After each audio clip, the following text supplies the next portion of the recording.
Hi everyone! Today I want to talk about crafting and materials in Diablo 4.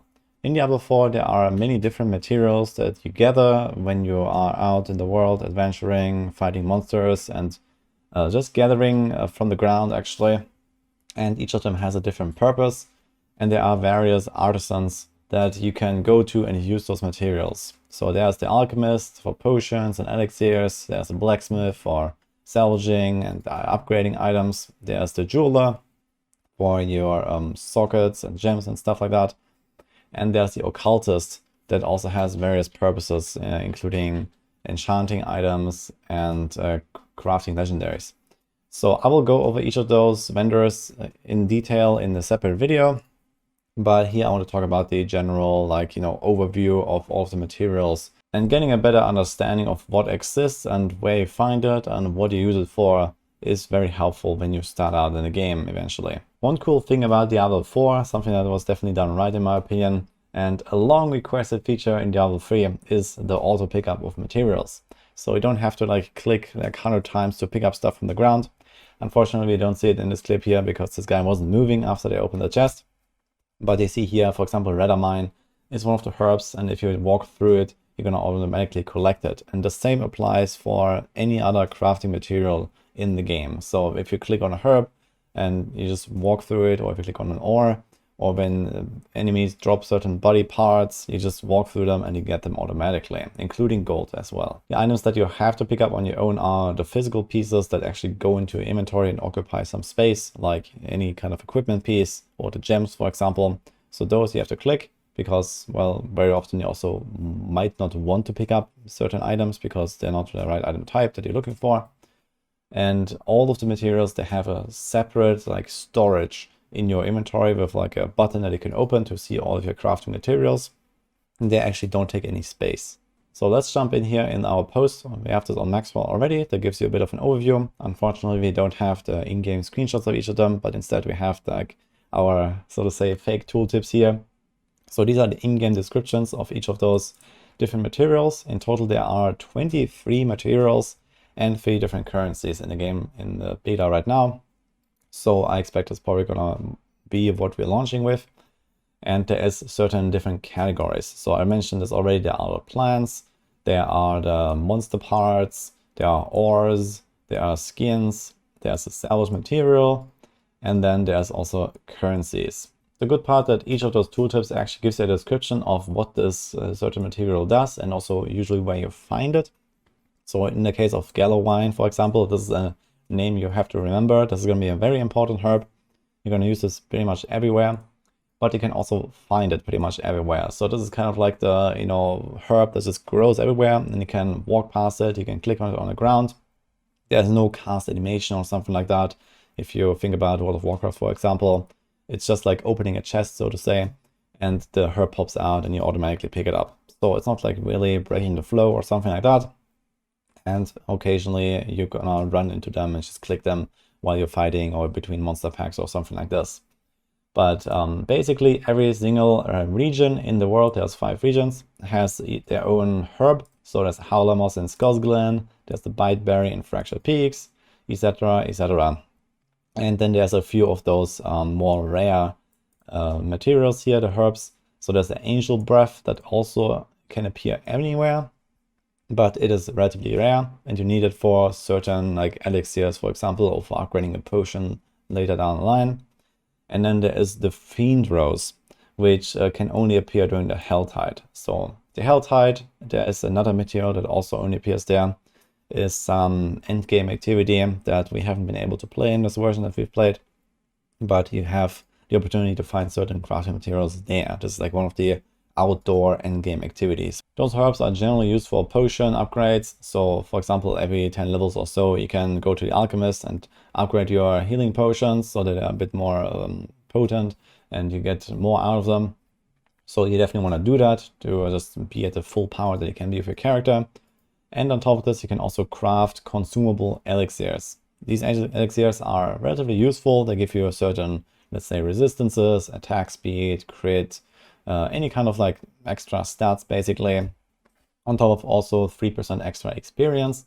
So you can also level faster by using those, and they last 30 minutes. Anyway, let's move on to the monster parts. So these are certain parts that drop from certain monster types. And again, they're also used for merciless alchemists with upgrading your potion or crafting elixirs in some cases. So that depends on the exact recipe. And these materials simply drop from those monsters. So there's nothing you have to click and gather or something like that. You just find, for example, Demon's Heart from demons, Pale Tongue from humans, crushed beast bones from any kind of like creatures, and grave dust from skeletons and any kind of undead. So this is also pretty straightforward. You kill them and sometimes they drop this extra material. You pick it up.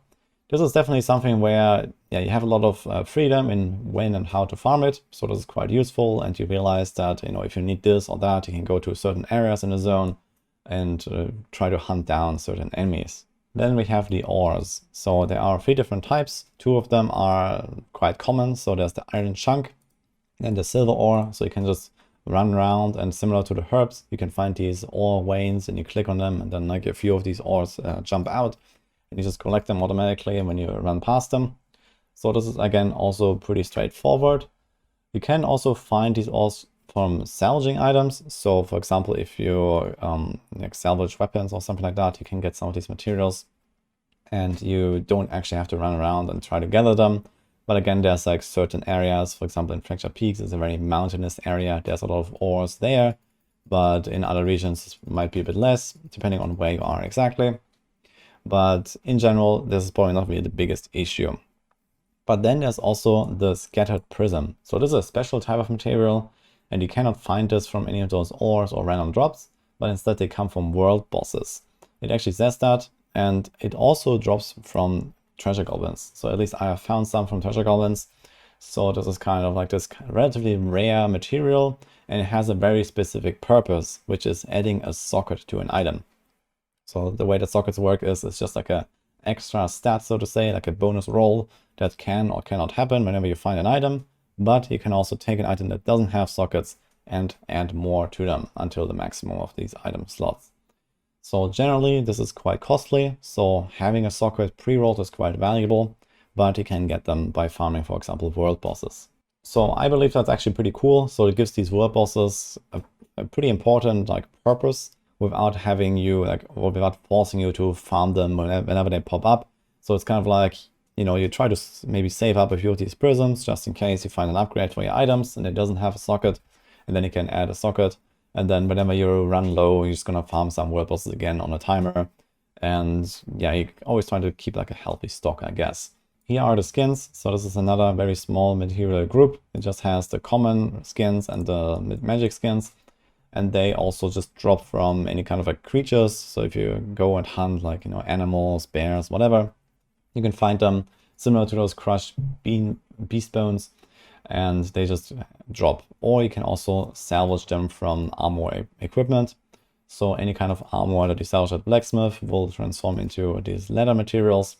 And again, you can use them at a blacksmith to upgrade other items. And speaking of salvaging, here's the salvage only materials for the most part at least. And there's like some different categories here. So we have the legendary crafting materials. So for example, you have this abstruse sigil that comes from salvaging legendary jewelry. And then you have one for legendary armor, one for legendary weapons.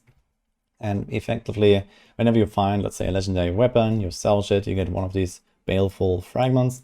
And again, you can use these baleful fragments to upgrade other legendary weapons. So each of those 3 material types is tied to this item like category. And effectively, you just use your leftover useless legendaries, you salvage them, and then you can use the materials for upgrading your real weapons that you actually want to use.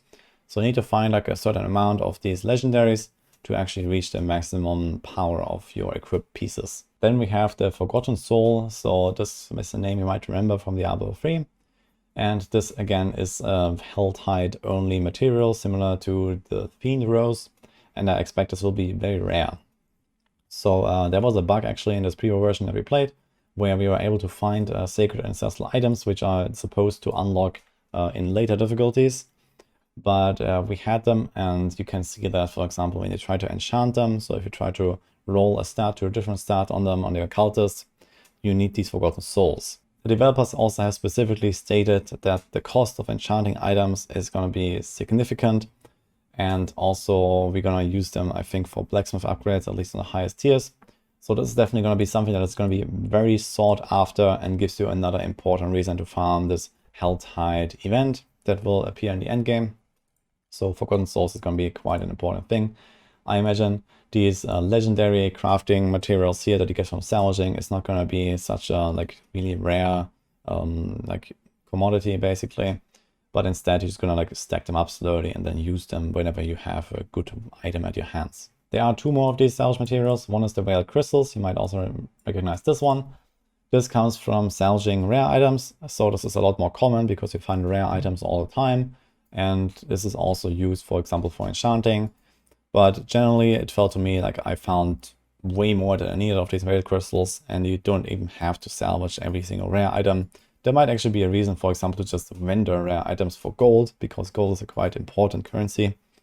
And yeah, you might not have that much need for these. This is what it felt to me, at least, unless there's some really big Veiled Crystal sink down the line. And then there's Sigil Powder. So we didn't have access to this because there were no sigils in this low-level preview that we played. But this is used for, yeah, or comes from salvaging Nightmare Sigils, and is also used for crafting sigils. So you can repurpose them and then craft new sigils if you don't like the ones that you had, if they are in like the wrong dungeon, or if they had like certain afflictions that are bad for your build, or if you just want to try to maybe skip some tiers and craft a higher level sigil. So there are various ways to use this powder. And finally, we have the free currencies. So there is the gold, most importantly. This is pretty self-explanatory, I guess. This is used for pretty much anything. Whenever you craft something, whenever you enchant something, basically all the vendors need a lot of gold from you. The gold is actually a very important resource in Diablo 4. Not to the point where you're really struggling for it all the time, I'd say, but it's something that you definitely commonly use and gather, like, you know, it goes like up and down a lot, basically. So you can use this, you know, to craft legendaries, to respec your skill tree. For trading, it's going to be used for sure to buy items from other people and stuff like that. Gold is going to be quite important for basically anything. Then we have Obols. So this is something that you might also recognize from Diablo 3, like the blood shards. This is effectively Kadala 2.0. So you get these Obols mostly from events. So you can see this again here when you finish like one of these local events. You open the chest at the end and you find some of these murmuring Obols.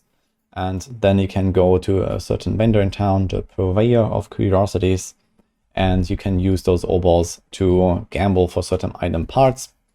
These are random, and you have a chance to get, for example, legendary pieces there. And finally, we have the red dust. So this is a PvP resource. The way this works is you have the seeds of hatred. You can find them in the PvP zones. And as long as you carry those seeds, other players can come and defeat you and pick your seeds up. So they can kind of steal it from you if you die. But if you do this purifying ritual, then your seeds of hatred will be transformed into this red dust. And this is what you have, and this is safe, so it can't be taken away again. And this is going to be used for apparently mostly cosmetic rewards. So you can get some cosmetic armor sets, some mount stuff, etc. You kind of show off what a badass you are in PvP. And that's also it for this materials overview. So there are a lot of different categories, but on the one hand, it's pretty self-explanatory. Once you have seen it for once, you understand, okay, there's the ores, there's the herbs, there's the letters, etc. And you also have a pretty clear understanding of where to find it based on the name and also the description. So if you're ever unsure about anything, you can usually just look it up in the game directly. So in this inventory window, it literally tells you found in Scotland, for example. Of course, there's going to be certain strategies, I imagine, revolving around gathering herbs the most efficient way in certain areas, and then maybe even timing it with respawn timers and all that stuff. So we have to see how this will evolve, but this will be something for like way down the line post-launch, once we actually have access to the entire game. For now, that's what I have to share here. So hope you enjoyed this video, and see you guys next time.